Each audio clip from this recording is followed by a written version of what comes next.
When you see this, it lets you know that there's an ambulance or a vehicle that's coming through with an emergent situation. This is our way of communicating to the general public that we need them to make passageway for us.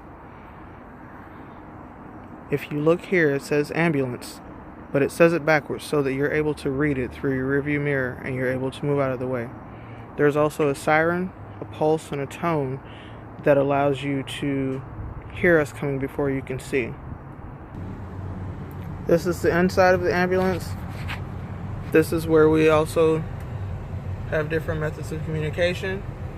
You see here we have our Medcom that connects us to fire rescue, and we have our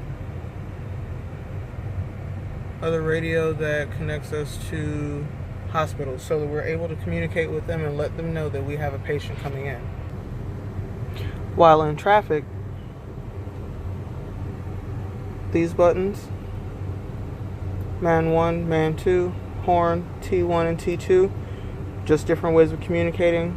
This is to make sure that people know that we're coming through. So if you're wearing headphones right now, or if you have the volume up, go ahead and turn it down. I'm going to turn the siren on so that you're able to hear it.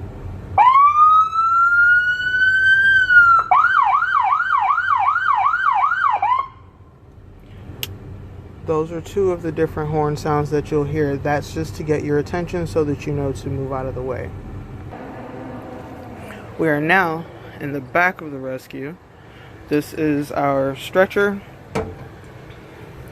It is a Stryker with a dead battery.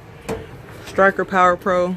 It has a hydraulic lift system that allows us to move patients up and down with ease so that we save our backs, which is going to go towards provider health and make sure that we're giving the patient the best quality of care that we can possibly give.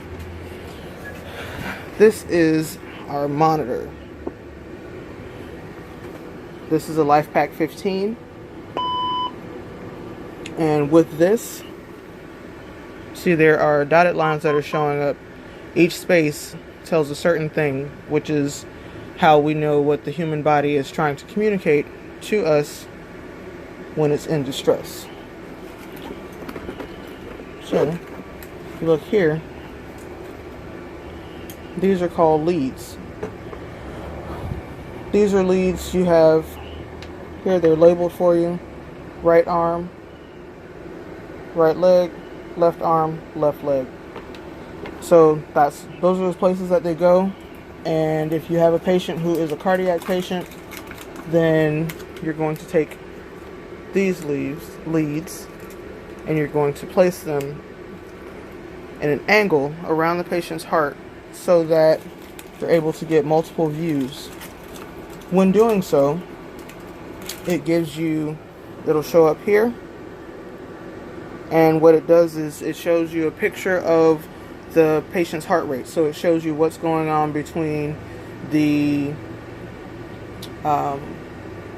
pumping of the blood from the atrium to the ventricles and out through the body. This is blood pressure cuff. This one is identified as the adult size. Use that to take blood pressure, and that number would show up here.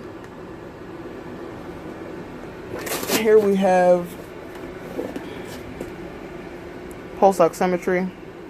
When you place it on the finger, it's a picture of the finger.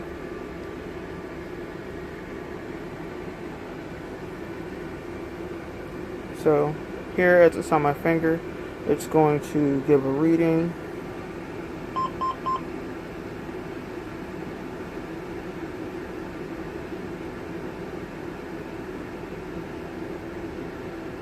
And that's showing that my pulse is 85 beats per minute. Pulse oximetry, meaning how much oxygen my body is efficiently perfusing, is 99%. And that bottom line is just showing my breathing pattern, which is why it's changing, because I'm talking.